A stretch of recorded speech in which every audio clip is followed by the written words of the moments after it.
Bueno, muchas gracias como siempre estar con nosotros. Bienvenidos a Entre Tiempo y Espacio para poder conversar. Ustedes están viendo a mi invitado de lujo, como siempre. Agradezco al doctor José Antonio Rivera, que nos va a dar algunos conceptos a propósito de lo que la población está de alguna manera también esperando conocer, ¿sí? Doctor José Antonio, ¿cómo estás? Muy buenas noches. Buenas noches, querido Mario. Un placer para mí estar en tu programa. Felizmente, la tecnología hoy nos permite Sí. acortar distancias y aprovecho para enviar un saludo afectuoso a las y los amigos entrañables que logré construir en mis 7 años y medio de permanencia en esa hermosa ciudad de Sucre, que es mi segundo hogar. Bueno, tú has estado como miembro del Tribunal Constitucional, has sido su presidente también, ¿verdad? No, no, No, no es su asumí presidente. unos días en suplencia temporal, pero Ya. no he sido presidente. Sí, he tenido el honor de ser parte de un verdadero primer tribunal constitucional que creo la gente reconoce cuál fue la labor, cuál fue la senda que abrimos. Lástima que a esa senda le han puesto una serie de obstáculos y le han sembrado de minas de irracionalidad, minas de ilegalidad, minas de arbitrariedad, que hoy hay gente que penosamente plantea la necesidad de cerrar el Tribunal Constitucional, de cerrar la Constitución Constitucional. Hoy, al llegar de la universidad, escuchaba voz que decían, ¿para qué sirven las salas constitucionales? Que si solamente obstruyen el normal desenvolvimiento del Estado, que otorgan protección y tutela cuando no corresponde y deniegan cuando hay que otorgar protección en graves y groseras violaciones de derecho, lo cual a uno le apena mucho, ¿no? Porque yo siempre he apostado desde la academia, desde mis conferencias, participaciones en congresos internacionales, mis libros, la firme convicción de la necesidad de haber dotado a Bolivia de un modelo de control de constitucionalidad con una jurisdicción especializada, efectiva. Pero yo siempre les digo a la gente, no reaccionen contra el vehículo es bueno, reaccionen contra el conductor. El tema es quiénes conducen la Ah. institución, no es la institución la que en sí es mala, sino quienes integran y quienes conducen esa institución. Bueno, ojalá las cosas cambien. De verdad, uno mira hacia atrás y qué envidia. De verdad, teníamos magistrados de altísimo nivel, tú estás en ese grupo, pero ahora mira desde los autoprorrogados, no olvides que el derecho humano para reelegirse de manera permanente, o sea, terrible, una desinstitucionalización.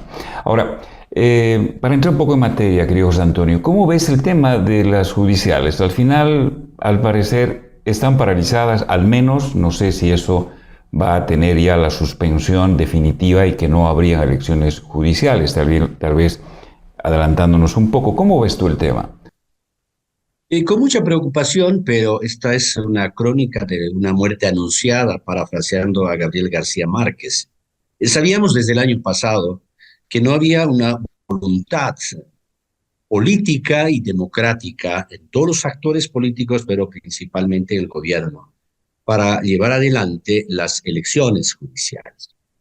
Por lo tanto, el año pasado, cuando iniciamos una cruzada nacional para reformar radicalmente este sistema de selección y designación de magistrados de las altas cortes, que luego se traduce en la designación de jueces de instancia y jueces de apelación, como son los vocales de los tribunales. Desde un primer momento se han colocado piedras en el camino y también los actores y encargados de llevar a cabo el proceso casi deliberadamente han tomado decisiones erróneas. Primer capítulo fue la emisión de un reglamento para la selección de candidatos con una serie de normas contrarias a la Constitución, violatorias de derechos fundamentales. Eso motivó que se activara, si recuerdas, acción de amparo constitucional y a través del amparo se anuló el reglamento, se ordenó que se emitiera uno nuevo. Se emitió uno nuevo, pero sin corregir el fondo mismo, la esencia, lo que motivó a que fabricaran, digo entre comillas, promovieran una acción de inconstitucionalidad que estaba mal planteada la acción, pero el tribunal, a pesar de que se perfectamente plantea la acción, si es alguien de oposición y no conviene al gobierno, lo rechaza in limine con el argumento de que carece en absoluto de fundamentos jurídicos, pero hay casos en que están tan mal planteados, pero si interesa al gobierno, lo acoge y resuelve. lo acogió, aplicó medidas cautelares de suspensión, se tomó el tiempo y casi al final de agosto notificó con una sentencia que declaró la inconstitucionalidad del reglamento y ordenó al legislativo que elabore una ley con 2/3 de votos y que garantice que en todo el procedimiento se apliquen 2/3 de votos. La ley salió cuando no pudieron ponerse de acuerdo, entonces no llegamos a los plazos y no se realizaron las elecciones, lo que dio lugar a que mediante una declaración constitucional, que es parte de una guía de control preventivo de constitucionalidad, preventivo a priori, constitucionalidad normativo, cuyo objeto es emitir una declaración, perdón, un dictamen a través de declaración que declare constitucional o inconstitucional el proyecto para que el órgano corrija. Es que toman una decisión. En un dictamen toman una decisión de disponer la prórroga de mandato de los magistrados del Tribunal Supremo, del Tribunal Constitucional, del Tribunal Agroambiental. Y ojo, que no disponen la prórroga al Consejo de la Magistratura. Y sin embargo siguen en funciones de ciudadanas y ciudadanos, no sé con qué título, con qué base, siguen usurpando funciones en el Consejo de la Magistratura. Porque hoy he vuelto a revisar, he estado haciendo un trabajo sobre la crisis del Estado Constitucional de Derecho en Bolivia para un libro colectivo que se editará en Colombia, y he vuelto a revisar la declaración y constato que solamente se prorroga para magistrados, no para consejeros. Pero bueno, ahí se comete irregularidades. Primero porque no era objeto de la problemática, además que la consulta fue impropiamente activada y admitida porque el presidente del Tribunal Supremo de Justicia tiene legitimación para plantear consulta cuando se trata de leyes en materia judicial. Y la ley transitoria no es en materia judicial, es una ley que regula el procedimiento de selección de candidatos. Por lo tanto, debían rechazar in limine, admitieron. La problemática era verificar si el contenido de ese proyecto es contrario o no a la Constitución y no venía al caso el tema de la prórroga de mandato. Pero se pusieron a dilucidar y además, en el caso del tribunal, en causa propia, resolvieron prorrogarse además de los otros. Pero bueno, con eso se cerró el capítulo gestión 2023, 2024 se volvió a retomar, se aprobó la ley con algunas objeciones, ya que redujo el sistema de comprobación de la idoneidad solo a la idoneidad profesional, obviando la idoneidad de ejercicio, la idoneidad ética, la idoneidad gerencial, la idoneidad social, hasta la idoneidad psicológica. Y se fue desarrollando nuevamente con una serie de obstáculos, acciones de amparo acá, acciones de amparo allá, y ante la pérdida de credibilidad, obviamente no se postularon todos los juristas, las juristas de destacada trayectoria, algunos sí, pero una mayoría no. Al final del camino acontece que en algunos departamentos no habían candidatas mujeres para el tribunal, o sea, caso Cochabamba, caso Santa Cruz, caso Beni. En otros, para el Tribunal Supremo no habían, tampoco habían muchos candidatos provenientes de la jurisdicción indígena original. ¿Y qué resuelve la Asamblea? Se toma una decisión ilegal de integrar en las listas a postulantes que reprobaron el examen. Simplemente les colocaron a la cota de género, mujer, a pesar de haber sacado 0 en el examen, entra en la lista, o para el Tribunal Constitucional, a pesar de haber reprobado por autoidentificación, entra en la lista de candidatos.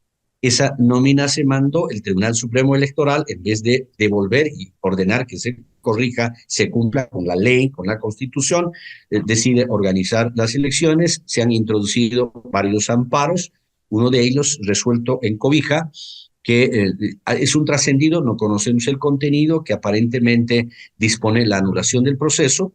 Conozco el contenido, así es respondió a la prensa, pero acaban de anunciar el propio accionante en Trinidad que le concedieron la tutela.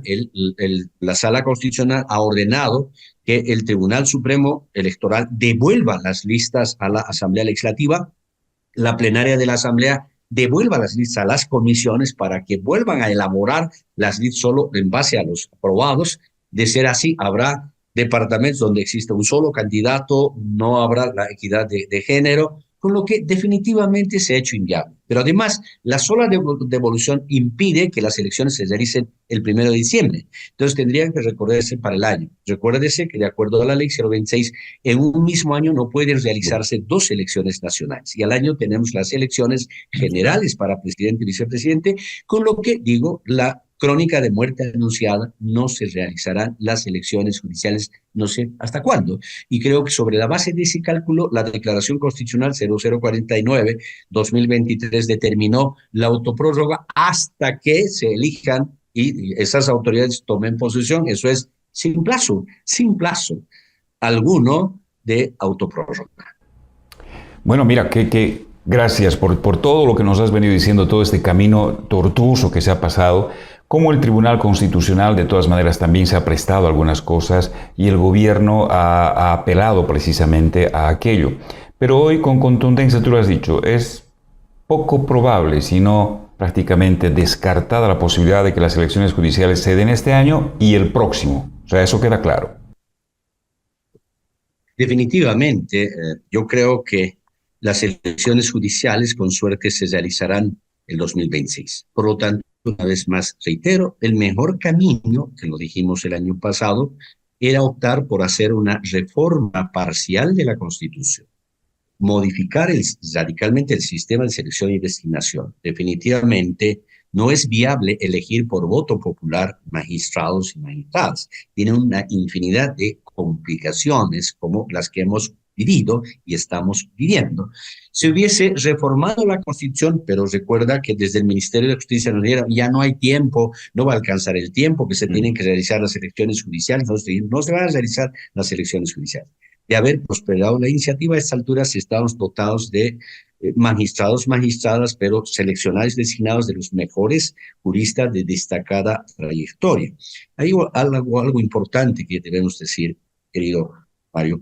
En primer lugar, elegir por voto supone pues hacer elecciones ampliamente informadas, donde los postulantes informen su acción. Pero resulta que la ley electoral prohíbe hacer campaña a los candidatos. Sin embargo, los candidatos precisamente están haciendo campaña no la debida. Lo correcto hubiera sido, por ejemplo, que el organismo electoral organice debates entre los candidatos sobre su visión respecto, en materia constitucional, por ejemplo, su visión respecto al aborto, que es un tema que hay que debatirlo, la eutanasia, respecto al tema del matrimonio de personas del mismo sexo. Son temas muy delicados, pero que hay que debatirlos y hay que tomar posiciones. No hay nada de eso. No existe. Se hacen campañas subrepticias, por debajo, etc. Ahí hay todo un reto. Ahora, esas campañas tienen un costo. ¿Quién financia? Bueno, ¿se autofinancian? Es una inversión. Luego, peligrosamente, eso puede derivar, como acontecido en Estados Unidos, uno, que el que apoyó la campaña cobra la generosidad, cuando tenga un proceso va y se pierde la independencia, la imparcialidad. O en su caso, algún malo, no digo que haya pasado, pero hay trascendidos, hay denuncias no comprobadas, pero algún mal funcionario va a decir, tengo que recuperar y pues aquí recibo una buena oferta. Entonces, esto. Y finalmente, además, cuando se va a convocar elecciones, todo el mundo puede postular, tiene legítimo derecho de postular. La pregunta es, ¿cualquiera puede postular para un cargo tan delicado que requiere de experticia, además de conocimientos, requiere de experticia, de capacidades, idoneidades, requiere desde personalidad estable, de una personalidad firme, para que no fallen por simpatías, antipatías, por criterios subjetivos. Requiere de expertise desde organización del despacho, de conocimiento amplio de la realidad social, política, económica, de la sociedad, etc. Entonces, no necesariamente todos cumplen con estos requisitos, pero por voto, el que menos cumple termina siendo elegido y el que cumple no. Y un profesional de destacada trayectoria no se va a prestar a postular a la elección sabiendo el riesgo que corre de ser manipulado, ¿verdad? Entonces, no es el mejor camino. Para estos altos cargos, el único camino que más o menos ha funcionado en otros estados es la meritocracia, pero una meritocracia modificada respecto a la experiencia histórica que hemos tenido en Bolivia, conformando una instancia con integrantes calificados, públicamente reconocidos, que sobre la base de reglas objetivas procedan a verificar el conjunto de idoneidades. Que, ojo, no es uno solo.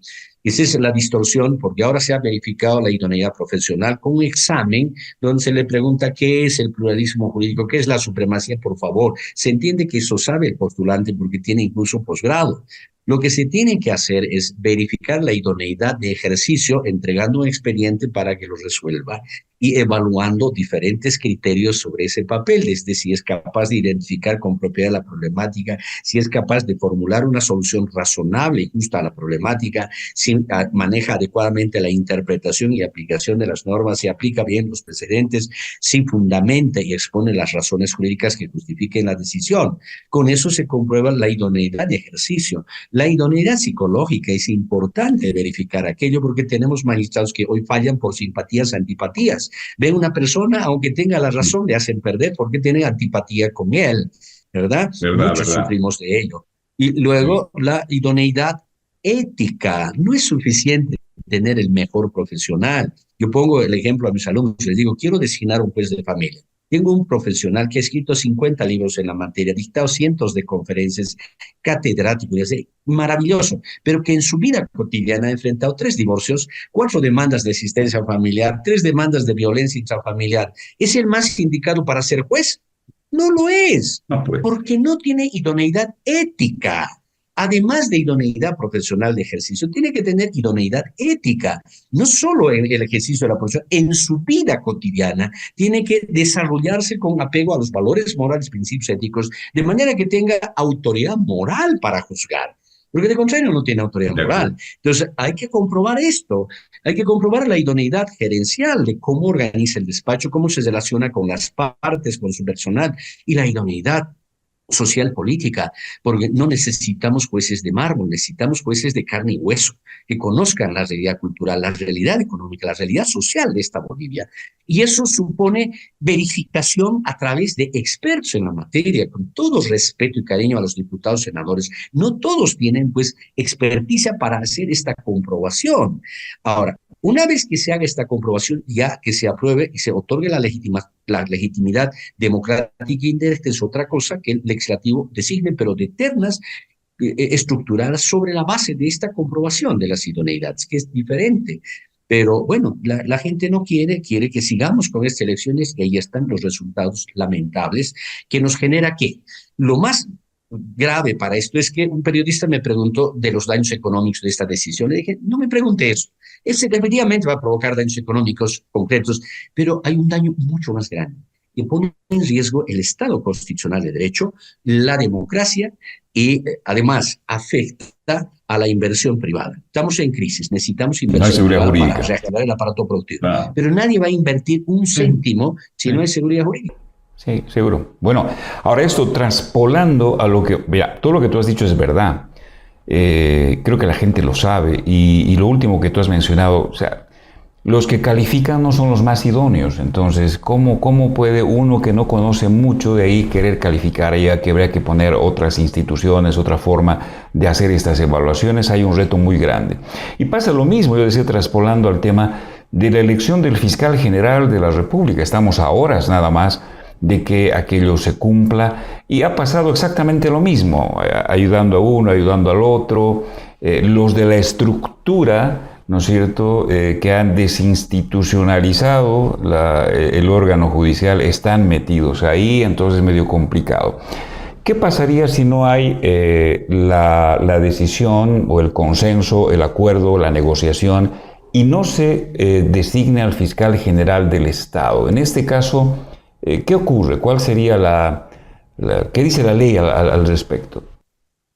Mira, a diferencia de la situación de los magistrados, para los que al ser fruto de una elección por voto popular, no hay una previsión en la Constitución de cómo reemplazarlos cuando no se han realizado las elecciones. En el caso del fiscal general, hay la ley orgánica del Ministerio Público que prevé el reemplazo temporal entre tanto se realice la designación a través del procedimiento previsto tanto en la Constitución y desarrollado por la ley. Y eso es el reemplazo por el fiscal departamental con mayor antigüedad. Entonces, no hay nada que descubrir ni interpretar, no tiene ninguna injerencia y no tiene ninguna potestad del presidente para hacer designaciones por decreto. Lo que se tiene que es respetar y aplicar estrictamente lo que manda la ley orgánica. Yo creo que por eso, incluso quien va a dejar el cargo ha estado haciendo cálculos y moviendo fichas para tener quien pueda reemplazar y continuar con este ciclo de desinstitucionalización. Lamentablemente, el Ministerio Público, que tiene un rol tan importante asignado por el artículo 225 de la Constitución, que es defender a la sociedad frente a la criminalidad, a través de la formulación de políticas públicas, no ha cumplido para nada ese rol. Se ha brindado al poder político para contribuir en la persecución judicial con fines políticos, entrando en eso que la Comisión Interamericana de Derechos Humanos en su informe de la visita in loco del pasado año y el relator especial de Naciones Unidas para la Independencia Judicial en su visita del año 2022 han señalado que en Bolivia hay un patrón común de persecución judicial con fines políticos. Lamentablemente, de eso se ha encargado el Ministerio Público. No ha formulado una sola política criminal que tenga los componentes de la prevención, de la sanción penal, de la rehabilitación y de la reinserción social. Todas las reacciones son al efecto, no a la causa. Por ejemplo, se ha incrementado el feminicidio. Entrevista a un fiscal, ¿qué se va a hacer? Vamos a endurecer las penas. Estamos coordinando con la policía, con para endurecer las penas. Pero por favor, ¿eso va a resolver el problema? ¿Cuándo me va a decir que usted se ha reunido con las unidades educativas para hacer educación con valores, con principios, de manera que prevengamos esta conducta? ¿Cuándo me va a decir que se han sentado con expertos en la materia en criminología para detectar cuáles son las causas y factores que están generando este incremento de la violencia hacia la mujer, para que a partir de eso pongamos soluciones con prevención, persecución, pero además rehabilitación y reinserción? Nunca. Entonces caemos en manos de personas que quieren tener el título, quieren tener el suelo, quieren lucirse, pero no tienen mucha idea del papel que deben desempeñar. Y eso, ¿dónde se origina el vicio? En la modalidad de designación nuevamente. Veamos, ¿qué se ha hecho para designar? El concurso de méritos. ¿Qué es el concurso de méritos? Una acumulación de cartones. Hoy hay universidades que dan doctorados y conozco personas que tienen hasta 4 o 5 doctorados. No sé cómo lo han obtenido, pero tienen. Entonces, el concurso de méritos es la calificación de esos cartones. Y el examen es examen para verificación de conocimientos enciclopedistas, no del ejercicio. A ver, si es fiscal general, tendrían que haberle pedido que presente un documento con un perfil de cómo va a organizar el Ministerio Público, cómo va a formular las políticas públicas, cómo va a enfrentar a la criminalidad, cómo va a enfrentar la permanente violación de la legalidad, porque otra de sus funciones es defender la legalidad. Que eso sea evaluado en escala 1 a 100 con 60 puntos y luego que defiendan ese perfil ante un tribunal conformado por expertos.